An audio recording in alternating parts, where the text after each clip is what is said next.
Kalau dilihat seperti ini, ya kita lihat di sini, perawat seringkali dikonsultasikan atau dilibatkan dalam membantu pasien yang mempunyai masalah eliminasi. Ya, ini perawat, tentunya dokter, ahli gizi, ya. Kalau pasiennya ada masalah mobilisasi, pasiennya dengan ada fisioterapi, ini selalu dilibatkan adalah masalah eliminasi. Eliminasi yang kita bahas hari ini adalah eliminasi fekal, karena ada juga eliminasi urin. Ya, masalah eliminasi ini seringkali buat pasien itu adalah hal yang memalukan. Walaupun itu menjadikan hal yang tidak nyaman. Ibu tanya nih, kalau kalian nahan-nahan buang air besar, ada nggak aktivitas yang bisa kalian lakukan? Nggak ada ya. Ya, untung-untung kalau bisa ditahan. Kalau lagi diare mana bisa ditahan. Ya, dan dari beberapa penelitian, eliminasi fekal ini cukup dominan untuk negara penduduk atau individu di negara di Amerika Utara. Ya, mungkin bisa dilihat apakah memang dari dietnya atau dari usia atau seperti apa yang tadi faktor-faktor yang disampaikan. Ya, dan sedikit latar belakang bahwa di sini ada obat pencahar yang sering digunakan kalau memang eliminasinya ini tidak teratur. Ada yang tahu contoh-contoh obat pencahar?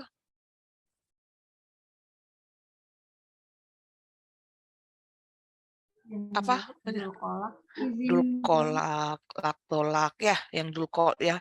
Ada yang bentuknya suppositoria dimasukkan, ada yang diminum ya kalau sekarang. Ada juga yang mengatakan minuman prebiotik yang bisa sebagai pencahar juga. Ya, bukan iklan ya. Ada yang menyatakan seperti itu. Ya, dari latar belakang ini yang kalian tidak bisa lepas adalah anatomi fisiologi dari sistem pencernaan. Tidak akan cukup waktu kalau untuk membahas mengulang lagi anatomi fisiologi, waktunya terbatas. Jadi ini adalah ya tadi seperti gambar yang Ibu sampaikan tadi. Ya. Nah, ini fisiologi defekasi ya dimulai dari usus besar, ada rektum dan saluran anus, ya, ada proses defekasi dan hasil akhirnya adalah feses. Pada intinya, eliminasi ini adalah membuang produk dari hasil pencernaan. Itu ujung akhirnya. Seperti lingkaran ini. Ya, usus kita panjangnya pada orang dewasa normalnya 125 sampai 150 cm. Panjang sekali. Ya. Kalau penggaris sudah berapa panjang nih? Garis yang 30 udah sekitar 5 kali dia. Ya. Untuk rektum dan saluran anus ya sekitar 10 sampai 15 cm. Pada bagian ujungnya, bagian distalnya itu sekitar 2,5 sampai 5 cm. Selanjutnya akan terjadi proses defekasi ya mengeluarkan feses melalui anus dan rektum. Feses ini dalam kondisi normal sebagian besar terdiri dari air, 75%-nya air. Hanya 25% yang material padat. Padat dalam arti dia lembut dan berbentuk nanti. Bentuk dari saluran atau kanal pipa ini. Ya, kan nggak ada bentuk feses itu yang normalnya kotak-kotak atau segitiga ya. Bentuknya kan seperti tabung panjang. Ya. Ya, ini gambarnya yang terlibat yang tadi disampaikan ya. Kita harus tahu lagi apa sih fungsinya dari ini semua? Ini kolon ascending, transversum, descending. Apa fungsi utama dari ini semua? Ya, kita lihat ada 7 bagian besar dari intestin, dari usus besar ya. Ada cecum, kolon ascending, kolon transversum, kolon descending, kolon sigmoid, rectum, dan anus. Anus ya, bukan anum. Ya. Dan juga dia ada saluran otot yang memanjang, ya, dengan membran mukosa, ya. Serabut ototnya berbentuk sirkular dan longitudinal. Ya, fungsi utama kolon ini yang harus diperhatikan adalah yang pertama adalah mengabsorpsi air dan nutrisi, menyerap air dan nutrisi. Karena dia kondisinya berlendir, bisa berfungsi juga melindungi dinding dari intestinal ini dan juga sebagai eliminasi fekal. Kalau fungsi absorpsinya mengalami gangguan atau masalah, kira-kira apa yang terjadi? Deva.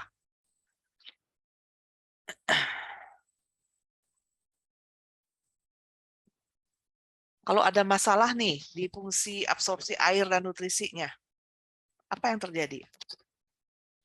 Menurut kamu? Fesesnya keras ya, Bu. Konstipasi, Bu. Terbalik nggak?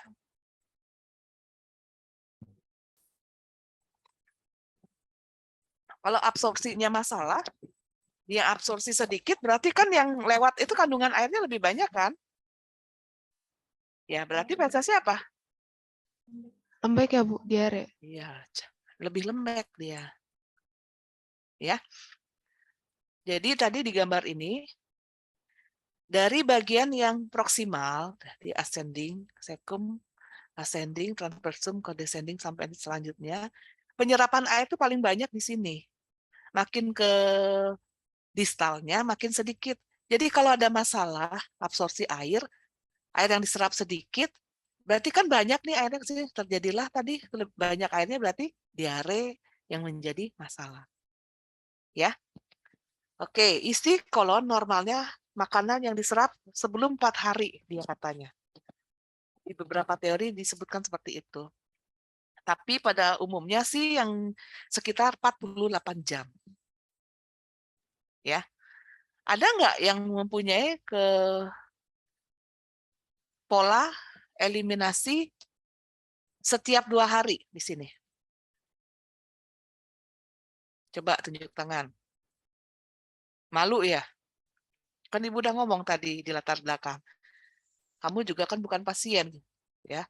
Ini aja kalau ditanya malu kan? Apalagi kalau pasien. Salma, Iya, Ibu. lebih nggak kamu dari 2 hari? Kalau saya sendiri kadang sampai 2 hari nggak eliminasi, Bu. Enggak, sampai 2 hari nggak BAB ya? Iya. Iya, oke. Kalau Kairunisa, Iya, Ibu. Kalau saya kadang 2 hari sampai 3 hari, Ibu. 2 sampai 3 hari. Jadi memang berbeda-beda ya. Kamu malu nggak ngomong 2 sampai 3 hari, ngomong 2 hari? Malu nggak? Izin menjawab tidak, Ibu. Enggak, Karena menurut oke. saya normal. Oke, ya. Jadi sebenarnya kalau nanya ke pasien juga nanti harus hati-hati. Ya, di latar belakang kan sudah disampaikan tadi. Ya. Nah, di sini produk buang meninggalkan perut lalu melalui usus halus dan melewati katup ileosekal. Hasilnya itu sebelum sampai keluar dia namanya cime. Cime ya, dia masih berarti masih ada kandungan airnya. Produk buangannya. Ya. Nah, selanjutnya nah ini juga gambar usus ya. Masih kita bahas tentang usus besar. Jadi dulu belajar anatomi fisiologi jantung, ruang jantung semua ada katupnya. Ya, sebagian besar organ kita juga ada katupnya. Ya, pembuluh darah pun ada katupnya loh. Pembuluh darah pena, arteria itu ada katupnya. Ya, cuman kan nggak kelihatan. Ya, kalau di usus namanya katup ileosekal. Dia katanya letaknya di antara persimpangan usus kecil dan usus besar. Fungsinya katup, namanya udah fungsi, pasti dia mengatur aliran ya. Aliran cime ke usus besar. Kalau katup ini nggak berfungsi, berarti kan bisa aja dia terus ya, lari ke usus besar ya. Dan salah satu lagi fungsinya adalah mencegah reflux atau aliran balik. Ya. Dikatakan secara teori bahwa paling banyak 1.500 cime melewati usus besar setiap harinya. Bayangkan 1.500 mili. Ya. Kolon ini mengangkut produk hasil pencernaan di sepanjang lumennya melalui saluran anal. Nanti ujung akhirnya bukan hanya feses, tapi palatus kentut itu juga namanya ujung akhir dari sistem pencernaan. Ya, kalau flatus bedanya dia isinya kan udara hasil pencernaan, terutama kalau banyak makanannya dari karbohidrat. Pernah nggak kalian mendengar ya dari orang tua atau mungkin kakek neneknya ya, Novi ya, kalau katanya kalau makan apa nih kentutnya jadi banyak? Novi pernah dikasih tahu orang tua atau dengar nggak? Izin menjawab, Ibu. Ya. Makan ubi, Ibu. Ubi, oke. Siva,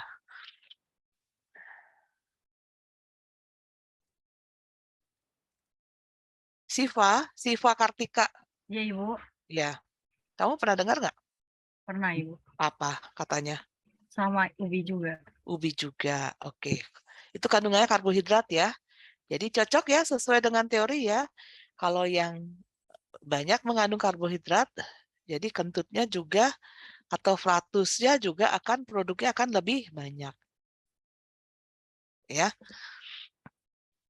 Nah, ini yang berikutnya ada rektum dan saluran anus. Ya, rektum ini memiliki lipatan yang arahnya memanjang. Dia lipat tapi arahnya memanjang karena saluran. Setiap lipatan terdiri dari pembuluh darah vena dan arteri. Di rektum ini banyak ya pembuluh darah dan juga ada saraf. Lipatan ini tugasnya adalah menahan feses dan rektum. Jadi pada saat kalian habis sarapan pengen buang air, kalau belum mau ya ini ditahan di sini. Ya. Kalau dia pembuluh darah venanya ini mengalami tekanan, distensi, terus-menerus, lama-lama bisa terjadi hemoroid. Ya, nanti kalau hemoroid kita pelajari di KMB. Ya, seperti apa. Ya, tapi paling tidak tahu apa sih hasilnya dari kalau mempunyai kebiasaan yang kurang baik dari eliminasi.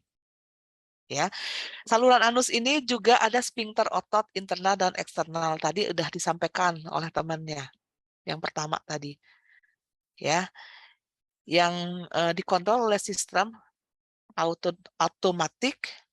Ya, kalau yang internal otomatik, yang internal itu kan kalau di dalam kita kan nggak bisa atur kapan dia mengalir dari usus ascending ke transversum ke descending, kita nggak bisa atur, dia dipersarapi oleh sistem saraf otomatik. Tapi begitu di eksternal, ya saat akan menuju rektum dan anus, dia dengan saraf somatik, ya, jadi masih bisa dikontrol, ya. Nah inilah seringkali kebiasaan. Misalnya pagi habis sarapan udah pengen buang air besar, buru-buru mau pergi kuliah, mau pergi ke kantor, atau mau kerja yang lain, suka ditahan kan? Yang menahan saraf yang mana berarti? Kontrol yang mana yang menahan, Vini?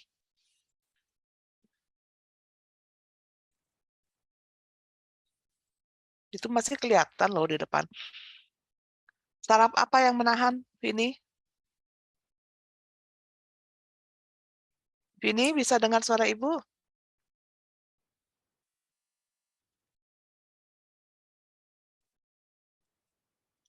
Nggak gerak ya, Vini ya?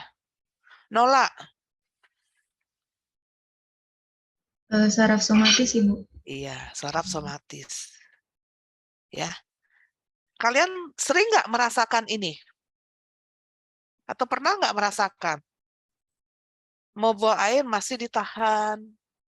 Ya, berarti saraf somatis yang menahan, yang eksternal. Ya, oke.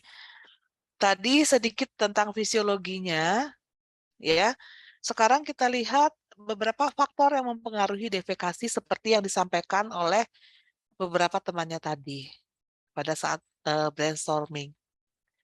Pada saat brainstorming yang banyak sampaikan adalah faktor yang mempengaruhi dan pengertiannya. Inilah beberapa faktor yang mempengaruhi, ya. Di mana nanti ujung akhirnya pola defekasi bervariasi dalam setiap tahap kehidupan karena beberapa faktor ini. Mulai dari tumbuh kembang, ya, tadi disampaikan bedanya kalau bayi sama apa tuh tadi yang Saki ya. diet, ya, intake cairan dan outputnya, aktivitas juga punya pengaruh, faktor psikologi, kebiasaan defekasi, obat-obatan, ya, prosedur diagnostik atau untuk pemeriksaan penunjang, obat-obat anestesi, ada tindakan pembedahan, kondisi patologis, dan juga nyeri. Ini cukup banyak faktor-faktor yang mempengaruhi defekasi. Ya, kita lihat yang pertama tumbuh kembang. Ya, ini dibagi tumbuh kembang hanya menjadi 4 utama. Ya, kalau mau diurut bisa aja sih dari bayi baru lahir, bayi, toddler, balita, anak, remaja, ya, dewasa awal, dewasa menengah, dewasa akhir, lansia. Ya, kita hanya membahasnya, kita gabungkan atau kelompokkan menjadi 4. Newborn and infants, bayi baru lahir. Kalau bayi baru lahir, yang keluar itu namanya meconium. Ya, dia biasanya warnanya lebih apa namanya?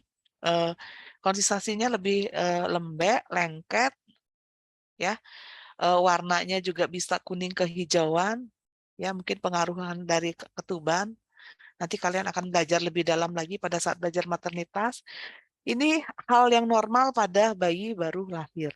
Jangan mengharapkan, jangan dikatakan bayinya diare. Ya, bayi baru lahir dikatakan diare dalam 24 jam, bukan diare namanya, tapi masih mengeluarkan meconiumnya. Ya, selanjutnya untuk bayi, biasanya dia itu yang dikatakan bayi batasnya 1 tahun. Ya, dari tumbuh kembang itu batasnya 1 tahun. Biasanya BAB itu kalau setiap habis makan. Ya, kalau 1 tahun, kalau belum 6 bulan kan makannya apa? Kan minum susu. ASI harusnya. Berarti dia setiap apa namanya habis makan buang air. Ya, jangan kalau misalnya bayi baru 2 bulan atau misalnya 1 bulan, jangan dibilangnya mencret atau diare bayinya. Itu tapi merupakan hal yang normal karena fungsi tubuhnya, faalnya masih berfungsi seperti itu, kerjanya masih cepat. Dan selanjutnya untuk toddler, ini berarti sekitar 3 tahun, ya. Kalau kita lihat di masa-masa inilah harus melatih untuk toilet training. Toilet training apa? Toilet training itu eliminasi baik urin maupun fekal. Mulai diajarkan misalnya kalau baru bangun tidur, kencing, atau habis makan udah apa namanya untuk buang air besar, ya, sehingga lama-lama dia bisa mengontrol. Tidak terus-terusan mau kencing ya tinggal kencing walaupun pakai pampers, atau misalnya buang air besar tinggal buang air besar karena ada pampers. Jadi tidak seperti itu. Upayakan tidak lebih dari 2,5 tahun dia sudah ngerti. Tapi ibu sudah pernah juga membaca, katanya kalau terlalu cepat juga melatih toilet training atau melakukan toilet training pada anak, katanya dihubungkan dengan psikologis ya, katanya nanti akan menjadi anaknya tambah jadi anak yang egois. Apakah benar seperti itu? Tinggal kalian mencari. Ya, kalian boleh juga mencari artikel kapan sih waktu yang tepat untuk melatih atau untuk toilet training pada seorang individu, pada seorang anak. Usia berapa? Ya, yang di buku sumber yang ibu dapatkan itu sekitar karena dia bisa ngontrolnya baru umur 1,5 sampai 2 tahun, biasanya toilet training itu bisanya sekitar 2 sampai 2,5. Ya, artinya jangan kalau kita hubungkan lagi berarti kalau dia sudah masuk preschool atau playgroup ya, atau bahkan sudah masuk TK, udah nggak lagi pakai pampers. Kalau proses ini benar. Ya. Saat usia sekolah sampai dewasa ini digabung ya menjadi satu, usia sekolah, remaja ke dewasa. Dia sebenarnya kebiasaannya sudah normal. Mau pola, kuantitas dan kuantitasnya. Ya. Jadi kalian bisa bedakan, mungkin ada yang punya adik di bawah 2 tahun, punya adiknya yang masih SD, ya itu ya kalau udah SD itu udah sama dengan dewasa. Dan pembagian dari tumbuh kembang yang terakhir adalah orang tua. Nah, di sini nih yang sering masalah nih, sering mengalami konstipasi. Karena mungkin sudah mulai turun aktivitas, minumnya juga sudah tidak banyak lagi, ya mengurangi. Ya, karena takut minum banyak-banyak, katanya nanti kencing terus. Ya, berkurangnya intake dari serat, dan juga kelemahan dari otot-otot yang berfungsi untuk proses eliminasi ini. Ya, ini dari tumbuh kembang. Yang berikutnya kita lihat dari diet. Ya, katanya tadi sudah disampaikan ya, intake inadequate untuk diet kontribusinya sangat besar. Ya, supaya ini untuk resiko obesitas, sakit DM, CAD. Ini CAD ini coronary arterial disease, sakit pada jantung, ya, pembuluh darah koroner, ya, dan juga kanker kolon. Ini beberapa penyakit yang sering kaitannya dengan eliminasi. Ya, ada juga menyampaikan bahwa ada kategori dari serat dan jumlah rekomendasi serat yang harus kita konsumsi untuk setiap harinya.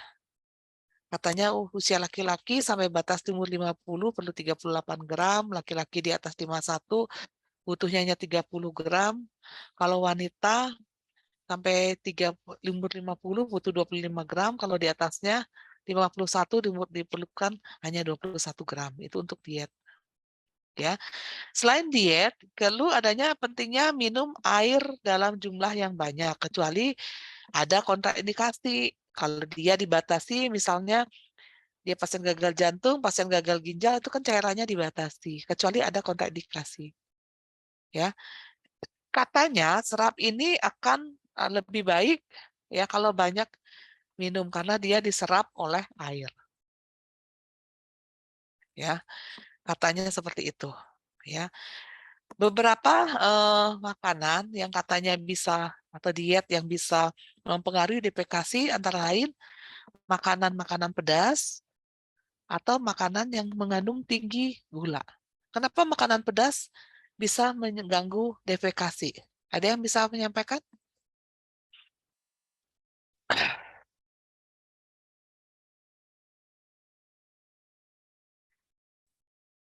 Karena dia merangsang, ya, rangsangan tersebut bisa nanti menyebabkan diare, ya, atau misalnya platus pada beberapa individu. Ya. Faktor yang berikutnya adalah intake dan output cairan.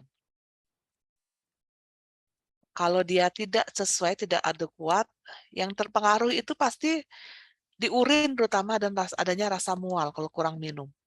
Kenapa di urin? Ibu katakan pada saat belajar cairan dan elektrolit ya, di urinnya itu akan seperti apa kalau kurang minum? Nanti di eliminasi urin juga akan dibahas. Bagaimana urin bila kurang minum? Izin menjawab, Bu. Ya, Warnanya kuning pekat. kuning pekat. Ya. Nanti tinggal dilihat kenapa bisa kuning pekat, lihat dari fisiologi dari sistem perkemihan. Ya. Secara umum tadi kan di usus itu tadi kan usus halus itu paling besar ya absorpsinya. Sementara pada saat tubuh sisa-sisa buangan tersebut melalui salurannya, ternyata tubuh juga mereabsorpsi cairan dari cima yang melewati kolon. Mereabsorpsi itu artinya menyerap kembali. Ya. Katanya eliminasi fekal yang sehat setiap harinya mengandung 2.000 sampai 3.000 ml cairan. Ya. Kalau misalnya cima ini pindahnya abnormal, bisa terlalu cepat atau terlalu lambat pada usus besar, ya. Cairan yang diserap juga pastinya akan sedikit. Ya. Fesesnya lembut dan berair. Ini reabsorpsi ya, beda dengan absorpsi tadi. Itu yang ketiga, yang berikutnya adalah aktivitas. Ya. Adakah yang bisa menyampaikan kenapa aktivitas juga mempengaruhi pada eliminasi kolon? Yuk, silakan.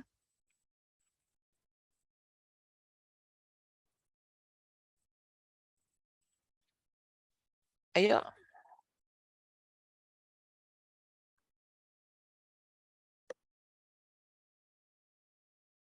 Kenapa aktivitas berpengaruh terhadap eliminasi kolon?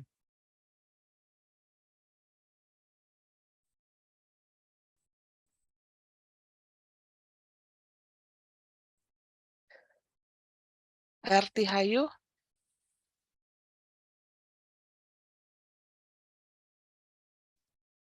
Herti Nayu? Iya, Ibu. Ya, kenapa aktivitas merupakan salah satu faktor yang mempengaruhi eliminasi bawel? Iya, Bu. Kalau yang sesuai dengan saya baca, aktivitas fisik itu meningkatkan peristaltik. Meningkatkan peristaltik. Ya, boleh. Ya. Dia menstimulasi katanya si peristaltik ya.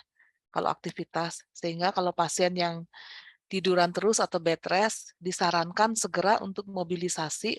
Orang operasi pun dalam 24 jam harus mobilisasi karena bisa membantu peristaltik. Sehingga membantu perpindahan cima di sepanjang kolon tadi. Ya. Terus nah ini pasien yang bed rest itulah sering yang mengalami konstipasi karena kurangnya aktivitas. Nggak ada yang menstimulasi peristaltiknya.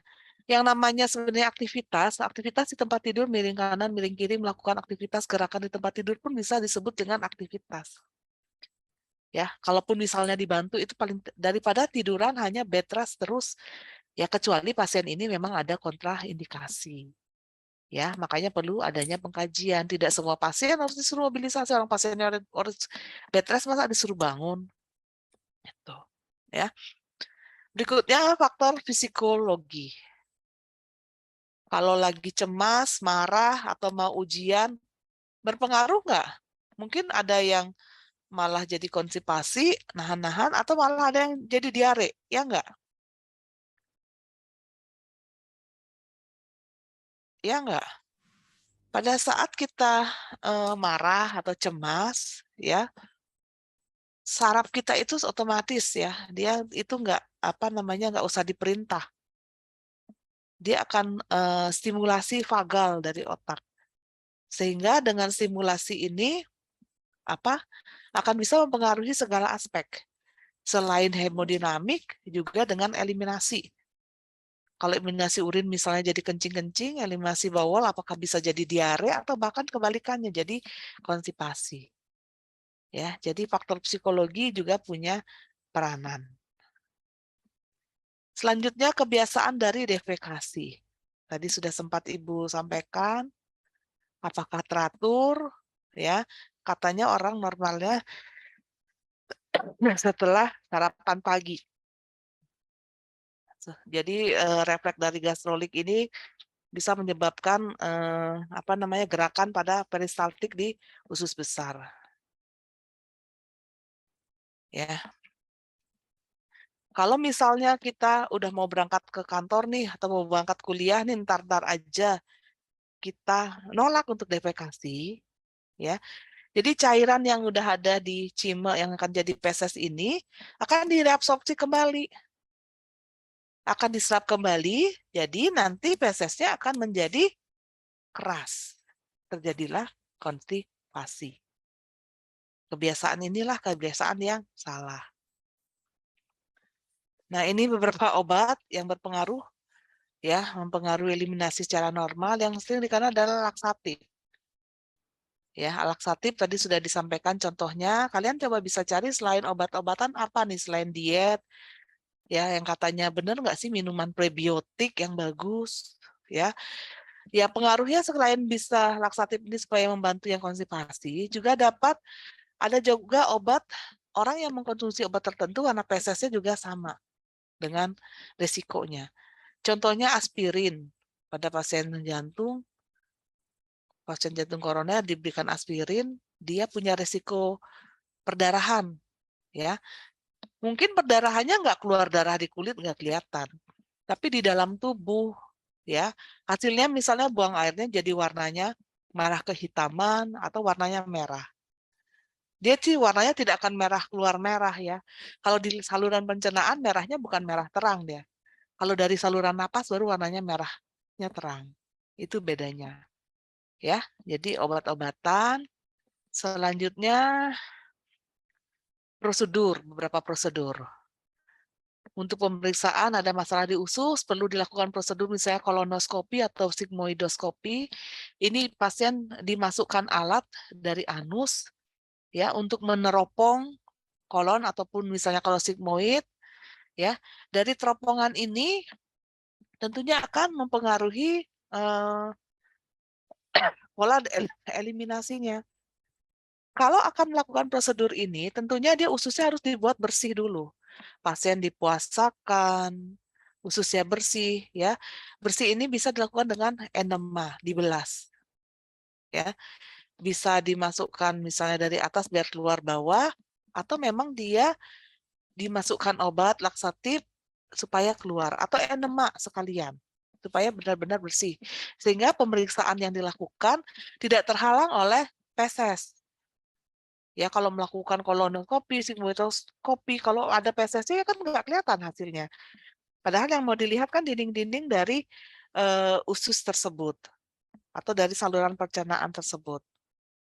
Ya, normalnya pada pasien-pasien yang melakukan diagnostik ini, pada saat pasiennya sudah mulai makan bertahap, dia biasanya nggak langsung akan defekasi. Pasti perlu waktu untuk adaptasi. Kalau memang ususnya ini benar-benar dikosongkan. Pengosongan usus ya. Berarti nggak makan dong. Makan, berarti nutrisi bisa diberikan secara parenteral melalui pembuluh darah. Ya, misalnya infus dextrose atau yang lainnya yang mengandung makanan. Kita sudah praktek cairan di ruang di lab. Kalian juga sudah lihat jenis-jenis cairan dan isinya ya. Jadi kalau pasiennya dipuasakan, dibersihkan ususnya, bisa penggantinya itu.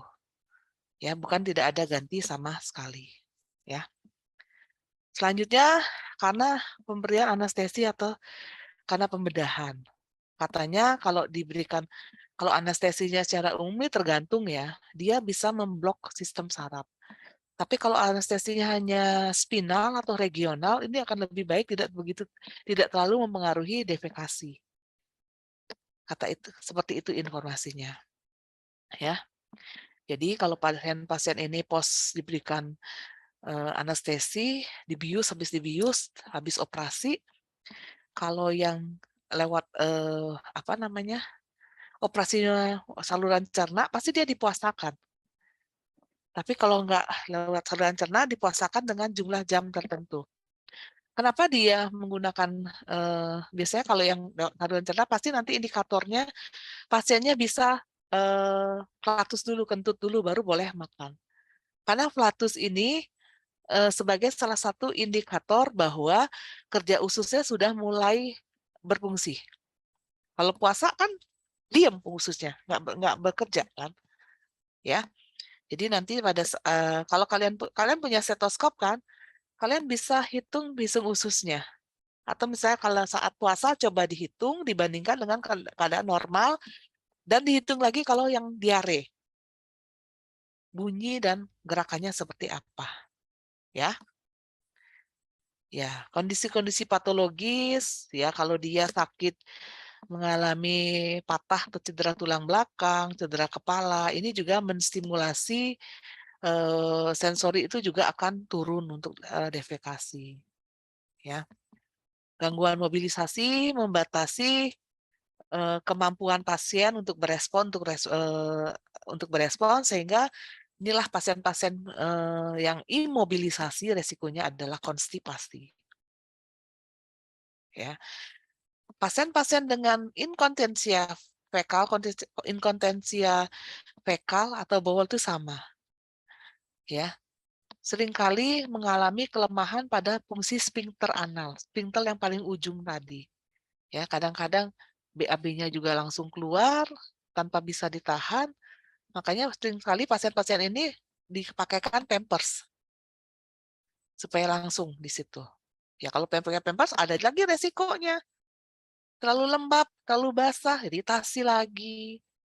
Pasiennya ada sakit gula, masalah lagi. Nah, itu adalah lingkaran yang tidak akan bisa dihentikan. Hanya bisa diminimalkan. Ya. Faktor yang berikutnya adalah nyeri. Pasien yang punya pengalaman tidak nyaman saat buang air besar, saat defekasi, contohnya karena pembedahan hemoroid, seringkali nanti kalau mau buang pasien pasca melahirkan juga ada nih seperti ini ya. Takut dia. Ya, karena nggak nyaman udah tahu pasti sakit deh. Apalagi hemoroid ini kan banyak pembuluh darah, banyak saraf di ujung anus kita. Dia nahan-nahan, yang ada nanti malah konstipasi.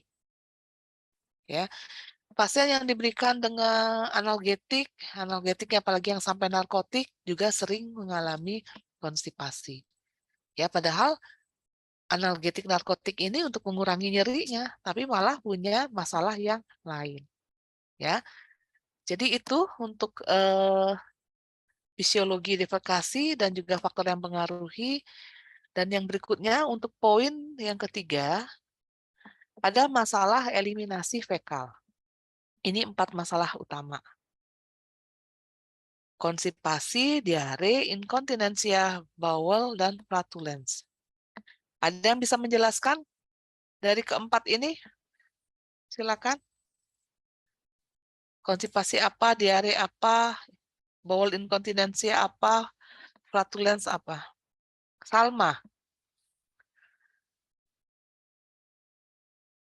Sonia. Iya, Ibu. Ya, apa? Coba Eh, jelaskan masing-masing ini. Ngacak boleh, Bu? Boleh. Kalau diare sendiri, pengeluaran fesesnya itu cair.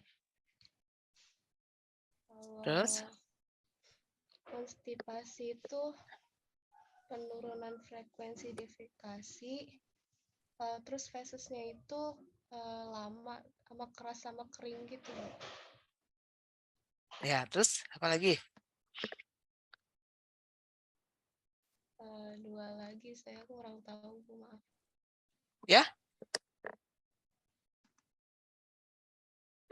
Yang mana yang kamu tahu lagi? Hanya 2. Iya, Ibu. Oke, yang lainnya.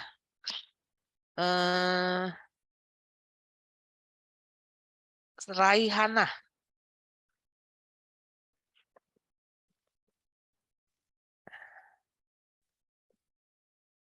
Raihana. Ya.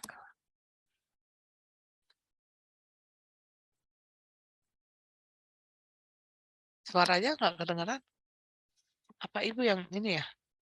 Suara ibu kedengaran nggak sama kalian? Raihana? Suara ibu kedengaran nggak? Izin menjawab, Ibu terdengar. Ya. Coba kamu jelaskan dari keempat ini. Apa pengertiannya?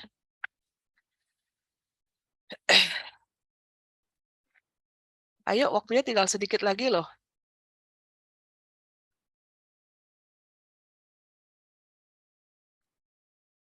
Risti, Diana, Risti. Izin masuk, Ibu. Ya. Kamu kayaknya nggak usah pakai itu deh, mukanya jadi ngeri loh. Nggak usah dipaksakan kalau memang nggak bisa. Ya, Risti apa Risti? Ya, izin Ibu, Risti tadi sudah berkabar ke Sipen. Izin masuk, Ibu. Ya. Saya taunya yang flatulence. Ya, coba apa flatulence? Flatulence itu buang angin. Terus? Buang angin yang disebabkan hal-hal di luar penyakit. Contohnya itu adanya gas atau intoleransi terhadap makanan. Ya, bagus. Ya. Ya, apa yang sudah disampaikan tadi sudah sudah benar ya. Mungkin nanti tinggal kita lihat lagi yang paling benarnya apa ya. Ini 4 masalah umum ya. Kita lihat satu persatu. Konstipasi. Secara teori katanya konstipasi kalau eliminasinya kurang dari 3 kali per minggu. Ya. Diare, pengeluaran feses cair, dan peningkatan jumlah defekasi cair. Kalau kita lihat diperdalam lagi, yang disebut diare katanya kalau buang air besarnya cair lebih dari 10 kali sehari. Tuh, ya. Bowel incontinence, ya, kehilangan kemampuan mengontrol defekasi dan pelepasan gas melalui sphincter anal. Ini yang disebut dengan bowel incontinence. Ya. Tadi yang flatulence, ya, tadi buang angin, atau mungkin bahasa ininya perut kembung ya. Adanya flatus yang berlebihan di usus yang menyebabkan peregangan serta pembengkakan usus. Jadi perutnya kembung, kentut-kentut. Ya, bisa kita hubungkan dengan makanan atau dietnya atau yang faktor-faktor yang tadi. Ya. Ini ada beberapa ya dari konstipasi ya. Konstipasi ini terjadi karena jalan yang dilalui feses kering atau memang karena fesesnya keras. Ya. Bisa terjadi saat feses melalui usus besar gerakannya lambat. Gerakannya lambat, terus direabsorpsi cairannya dari usus besar, jadi lama-kelamaan jadi keras. Berapa hal yang bisa menyebabkan terjadinya konstipasi, ya. Kalian udah tahu semua nih, insufisiensi intake serat, insufisiensi intake cairan, kurangnya aktivitas atau imobilitas, ya. Perubahan dari aktivitas harian, kurang privacy, nggak nyaman nih di suatu tempat baru, jadi nggak kepengen. Ya, penggunaan laksatif kronik atau enema, irritable dari bowel syndrome, ya, adanya masalah atau kerusakan dari otot khususnya di pelvis, ya, motilitas atau gerakan dari ususnya itu kurang bagus, ya, atau pasca operasi atau yang lainnya. Penyakit-penyakit persarapan, Parkinson, stroke, paralisis itu kelemahan ya. Kalau lumpuh itu plegi. Paraplegi itu lumpuh semua. Kalau paralisis 4-4-nya organnya lemes. Ya. Gangguan emosional, misalnya depresi juga bisa mempengaruhi konstipasi. Ya. Obat-obatan, atau misalnya menolak untuk tadi buang air besar tadi sehingga ditahan-tahan yaitu terjadi reabsorpsi, fesesnya kandungan airnya jadi berkurang ya. Ini konstipasi bisa menyebabkan masalah pada pasien ya.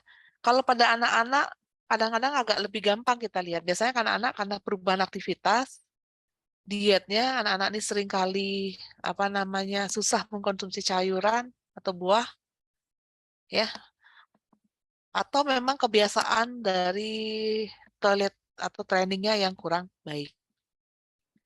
Nah ini pada pasien konstipasi, pada pasien-pasien sakit jantung dan lain-lain, ini untuk falsafah manuver, tahu nggak falsafah manuver? Falsafah manuver itu mengeden.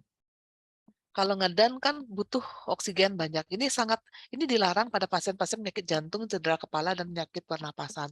Karena pada saat nahan napas, dia bisa meningkatkan tekanan intratorak. Kalau pada saat falsafah manuver ini, tekanan tersebut bisa membahayakan penyakitnya. Akan malah bisa terjadi serangan. Sehingga pada pasien-pasien dengan penyakit ini seringkali diberikan dia laksatif, pencahar, supaya buang airnya tidak susah. Kalau di konstipasi ini juga ada istilah fecal impaction. Fecal impaction itu di ujungnya anus, fesesnya ini keras, jadi menutup jalan untuk lahir, sehingga jalan untuk defekasi. Sehingga untuk mengeluarkan ini harus dilakukan upaya.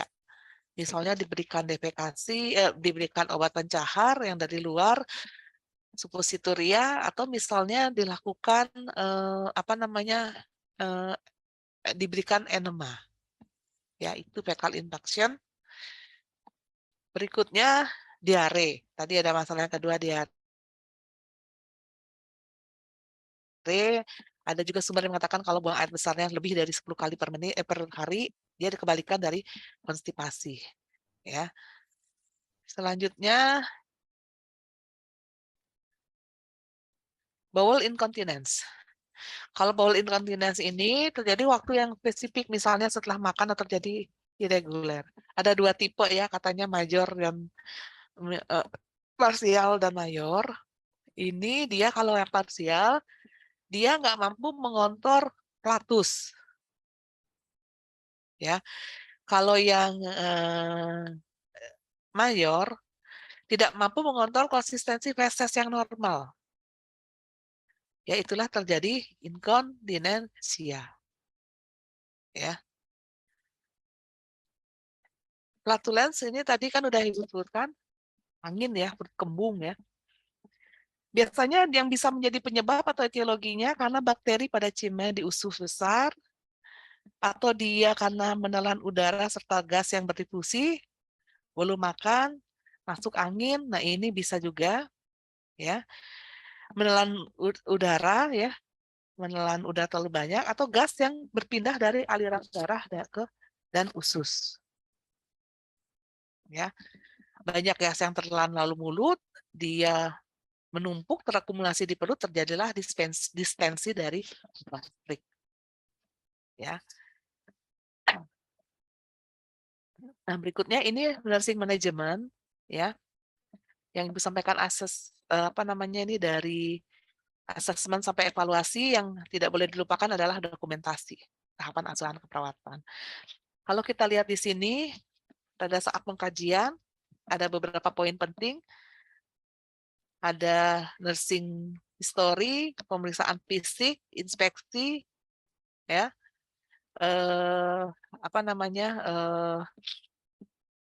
sebentar. Lihat.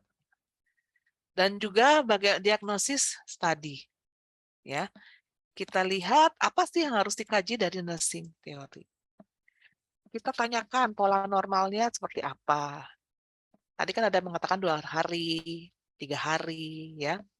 Punya masalah nggak selama ini dengan eliminasi? Terpasang ostomi nggak? Dia nggak bisa buang air sampai ke anus, dipasang ostomi, ususnya dikeluarkan lewat perut, nah dia lewat sana. Ya. Pemeriksaan fisik itu IPPA. Tapi kalau di area abdomen yang perlu dilakukan pemeriksaan, inspeksi dulu, auskultasi, dengarkan bisang ususnya, perkusi baru palpasi. Abdomen itu kan rongga. Jadi kalau diisi terlalu, kalau dipalpasi duluan, kalau ada yang bermasalah di rongga perut, kalau dipalpasi bisa pecah. Dan berikutnya adalah pemeriksaan pada rektum dan anus. Ya, kita lakukan pengkajian ini, inspeksi juga di fesesnya. Lihat warnanya, konsistensi, bentuk, jumlah, baunya. Ada perubahan nggak dari hal-hal yang lain? Ya, kalau untuk diagnostik, prosedur diagnostik, ya, dari saluran gastrointestinal ini, apakah mau dilihat langsung atau tidak langsung, atau berdasarkan hasil laboratorium. Ya, itu saat pengkajian, ini adalah diagnosa keperawatan. Ini masalahnya bowel incontinence, konstipasi, resiko konstipasi, ya, apa memang konstipasi memang sudah terjadi, diare, disfungsional gastrointestinal motility.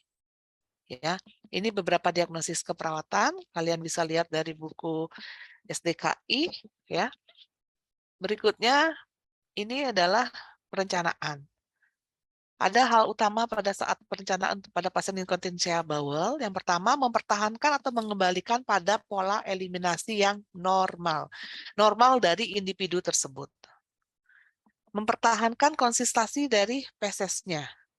Dan yang terakhir, mencegah ketidakseimbangan cairan dan elektrolit, menjaga integritas kulit, dan mencegah distensi abdomen dan nyeri. Itu yang tujuan kita. Tujuannya yang mana? Nanti dari tujuan ini ada kriteria hasil masing-masing. Ya. Ini pada pasien kalau memang dia di rumah dia pakai ostomi, kita kaji lagi lebih dalam. Berikutnya ini untuk implementasi. Ada 4 poin. Implementasi adalah melaksanakan dari intervensi. Ya. Yang pertama, ya, bagaimana supaya dia bisa melakukan defekasi normal, promoting regular defecation. Ya, ini terkait dengan obat-obatan. Yang kedua, yang ketiga, bagaimana dia menurunkan tadi flatusnya, dan yang terakhir adalah melakukan enema. Dalam mendukung defekasi ini, kita harus perhatikan privacy. Pasien dari rumah dirawat itu privacy sudah masalah sebenarnya. Tidak sama kondisi di rumah dengan di rumah sakit, apalagi satu kamarnya ada 6 orang, kamar mandinya cuma 1. Ada yang jorok, ada yang bersih, lain-lain. Ada yang nggak suka siram, nah itu juga masalah waktu. Ya, ini nutrisi dan cairan yang masuk, latihan, perubahan posisi. Kalau untuk obat, katartik dan laksatif. Katartik ini obat yang menurunkan defekasi. Laksatif untuk mencepat, anti diare misalnya kalau dapat. Kalau obatnya dia juga dapat yang anti platus, ya. Bagaimana cara menurunkan platus? Ya, tentunya pasti banyak cara, ya. Yang terakhir adalah tindakan yang dilakukan adalah melakukan enema. Ya, ini untuk proses keperawatan. Bagaimana melakukan evaluasi? Evaluasi adalah dilakukan dari tujuan. Apa tujuan yang disampaikan di atas? Yang dari ini, planning. Inilah yang dievaluasi. Kita mau milih yang mana, yang ini? Atau yang mana? Inilah yang dievaluasi. Nggak harus semua pada satu kondisi. Ya, oke. Nah, berikutnya ini Ibu ada, ya, ke siapa? Ada di ruangannya? Nggak ada. Kalau nggak ada kegiatan di perpus. Di perpus. Ya, ini ada kasus yang perlu dipelajari dan untuk digunakan untuk pada saat presentasi nanti. Seorang laki-laki 60 tahun dirawat di ruang penyakit dalam, dia keluhan masuknya demam, naik turun ya, demamnya sejak 5 hari, terus pengajian dia lemah, pucat, cekung, tensinya sekian, ada frekuensi nadi, frekuensi napas, suhu, perutnya tampak kembung, setiap makan habisnya cuma setengah porsi. Pasien mengatakan sejak dirawat nggak bisa buang air besar, pola di rumah setiap pagi nih setelah sarapan. Orang tua loh ini. Pasien mengatakan tidak suka mengkonsumsi sayuran dan buah. Ini sudah kebiasaan dari sebelum dirawat. Yang dimakan buahnya hanya pisang katanya. Pasien menanyakan bagaimana caranya supaya bisa cepat BAB karena perutnya terasa begah. Begah tahu ya? Ada yang nggak tahu begah? Terasa kembung, ya. Buatlah asuhan keperawatan pada pasien di atas, tambahkan data pengkajian berdasarkan konsep dari eliminasi fekal. Tugasnya nanti dalam melakukan pengkajian, lakukan pengkajian berdasarkan dari teorinya. Boleh nanti kalian melihat dari faktor-faktor yang mempengaruhi, atau misalnya tadi nursing story dan lain-lain, bisa tambahkan data ini. Ini data belum lengkap, ini hanya data pemicu. Ya. Jadi nanti selain kelompok dan juga yang lainnya, boleh ditambahkan. Misalnya kalau kalian mendapatkan dari artikel, katanya supaya cepat BAB, minum apa atau prebiotik apa, dilihat beberapa. Kalau memang hal tersebut memang mendukung, boleh dimasukkan nanti dalam askepnya. Ya. Oke, waktunya sudah habis. Ada yang mau ditanyakan bahkan lebih 5 menit? Ada yang mau ditanyakan atau diklarifikasi? Ada yang kurang tepat? Izin bertanya Ibu, Ya, saya Rantis Aulia. Ya. Saya ingin bertanya untuk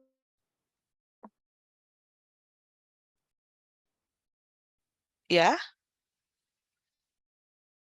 Hilang suaranya ya?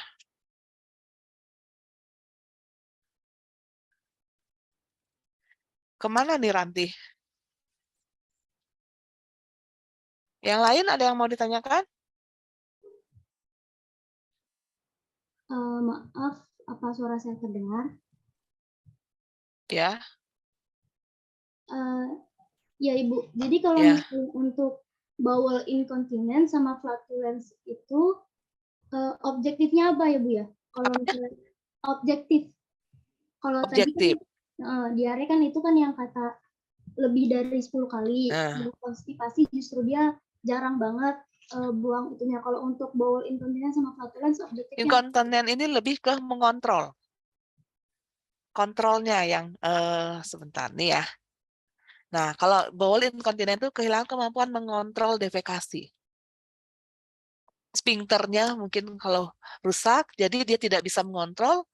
Tidak, kalau kita bisa tahan kan tahan dulu. Ini nggak bisa kontrol, jadi langsung keluar. Atau misalnya dia bisa keluar tapi tidak lampias. Di eliminasi urin juga ada istilah ini. Tidak lampias ya. Tahu nggak artinya nggak lampias? Kayaknya nggak selesai. Buang air tapi rasanya nggak selesai. Atau dia nggak bisa mengontrol, itu namanya bowel incontinence. Kalau flatulence dia kembung. Ya, ada angin. Nggak sama flatulence dengan bowel incontinence. Ya, angin dia. Nggak sama, ini kan flatulence itu kan ibaratnya perutnya kembung. Dia ada angin di dalamnya, tidak sama dengan bowel incontinence. Tuh. Ya, bisa dipahami? Iya, Ibu. Uh-uh. Untuk dari keduanya ini, Uh-uh. objektifnya apa yang bisa kita lihat? Kalau misalnya kita lihat di pasien, kayak kita melihat sesuatu nih, nanti, oh berarti pasien ini flatulence, atau oh pasien Kalau ini objektifnya, kalau misalnya objektif kita bisa lakukan dari bising usus. Kita ukur bising usus. Hitung kalau bising usus ya. Kalau bowel incontinence ini kita lihat objektifnya, dia misalnya pasiennya nggak ke pater pasang apa namanya diapers. Dia baru mengatakan mau buang air besar, belum juga sampai kamar mandi atau belum diberikan apa namanya bedpan, udah keluar, nggak bisa nahan kan. Tapi udah keluar dibilang udah selesai, tapi sebentar lagi mau, tapi kayaknya kok belum selesai, belum lampias. Itu objektifnya. Kalau flatulence, kita bisa dengarkan pakai di auskultasi, di pengkajian. Kan inspeksi bisa lihat, ya. Kalau di auskultasi dengarkan, perkusi dan baru palpasi. Ya, itu untuk pemeriksaan fisiknya. Gitu. Ya. Begitu juga konstipasi dan diare juga sama. Kita lakukan inspeksi, auskultasi, perkusi, dan juga palpasi. Semuanya dilakukan. Palpasi itu terakhir kalau misalnya untuk di abdomen. Ya. Jadi itu yang bisa kita lihat objektif. Jangan misalnya kalau flatulence, pasiennya habis operasi pengen makan. Saya sudah kentut. Saya sudah flatus. Percaya nggak? Jangan percaya. Oke, kita bukan mengatakan nggak percaya, saya nggak cium baunya. Ya, tapi periksa dia, lakukan auskultasi. Gitu. Ya. Oke, ada lagi bisa dipahami dari pengertiannya untuk masalah-masalah eliminasi fekal? Ada 4 yang utama ya. Tadi siapa yang bertanya namanya? izin menjawab, saya Rantis Aulia. Ya, Rantis. Bisa dipahami? Bisa Ibu, sudah terjawab. Ya, oke. Terima kasih Bu. Jadi nanti tugasnya dari poin-poin tersebut, dari kasus ini, kalian kaji berdasarkan apa. Jadi nanti nggak usah bikin makalah, bikin konsep lagi. Ibu konsep udah dijelaskan. Tapi masukkan datanya ke konsepnya. Jadi nggak usah lagi nanti menjelaskan tumbuh kembang dan sebagainya, nggak usah. Masukkan datanya ke sini. Ya, yang lain atau misalnya cuman diet, cuman suruh makan serat doang. Misalnya mau mencari apa sih yang bagus dietnya untuk pasien yang mengalami konstipasi atau yang lainnya. Jadi kalian sudah langsung memasukkan kalau kelompok nanti menjelaskan lagi, ngulang-ngulang lagi yang ini akan bosan teman-temannya. Diulang, tapi sudah kita insertkan dengan kondisi kasusnya. Ini kan teori yang tadi Ibu sampaikan teori kan? Nanti kelompok presentasi jangan lagi teoritis lagi, tapi insertkan dari kasus yang ada ini. Kasus ini hanya kasus untuk pemicu, bisa kalian kembangkan. Mau dibuat tambahan data seperti apa, silakan. Ya, mau ditulis jumlah bisik ususnya seberapa, ya. Siapa yang lagi konstipasi, coba dihitung bisik ususnya, ya. Tadinya Ibu mau membuatkan 2 kasus, yang satu mengambil salah satu dari 4 di atas, tapi paling tidak satu aja dulu kalian pahami untuk membuat askepnya, untuk kebutuhan askepnya. Tidak melihat penyakitnya ya, ini keperawatan dasar tidak melihat penyakitnya, tapi lihat kebutuhannya. Ya, baik, ada yang mau ditanyakan? Di jadwal yang diberikan tertanggal 17 Agustus, itu hari libur. Jadi harus dicarikan nanti ganti harinya ya, jangan hari libur. RKI dan kelas B ini kenanya hari libur, tanggal 17. Ya, nanti tolong kalian carikan waktunya, boleh maju, kalau tidak mundur. Ya, tapi mundurnya jangan jauh-jauh, tapi tugasnya mulai dikerjakan dari sekarang. Akan lebih menarik presentasi kelompok kalau bisa mendapatkan hasil artikel yang terkini terkait dengan kasus ini. Jadi sampaikan nanti hasil artikel yang saya dapatkan bahwa konsumsi apa misalnya, atau misalnya dengan latihan apa pada pasien ini bisa membantu menyelesaikan masalah si pasien. Gitu. Ya, baik. Kalau tidak ada lagi yang ditanyakan, waktunya sudah lewat. Ya, mungkin sampai di sini. Nanti kita akan ada lagi pertemuan yang berikutnya. Yang berikutnya itu terkait, bukan 17, yaitu September ya untuk presentasi. Yang kebutuhan yang istirahat tidur itu yang hari kenanya tanggal 17. Nanti tolong dicarikan waktu. Konsep juga itu masih. Ya, masih sama-sama konsep. Ya, nanti kalian juga tetap harus baca dulu nih istilah untuk kebutuhan istirahat tidurnya. Ya, jadi nanti kalau kalian dapatkan hal yang lebih baru bisa sampaikan ke Ibu. Mungkin Ibu yang terlambat membacanya atau belum baca yang kalian sampaikan. Ya, jadi bisa saling mengisi. Ya, kalau Ibu membuat kasus pemicu ini biasanya kasus-kasus biasanya pada saat di lapangan, membimbing di lapangan, itu yang biasanya Ibu ambil. Jadi kasusnya real, bukan kasus jadi-jadian. Ya. Baik, mungkin itu saja yang bisa disampaikan. Sampai ketemu lagi untuk pertemuan berikutnya ya. Di minggu depan, selamat pagi, selamat melanjutkan untuk sesi perkuliahan selanjutnya. Ibu izin live ya.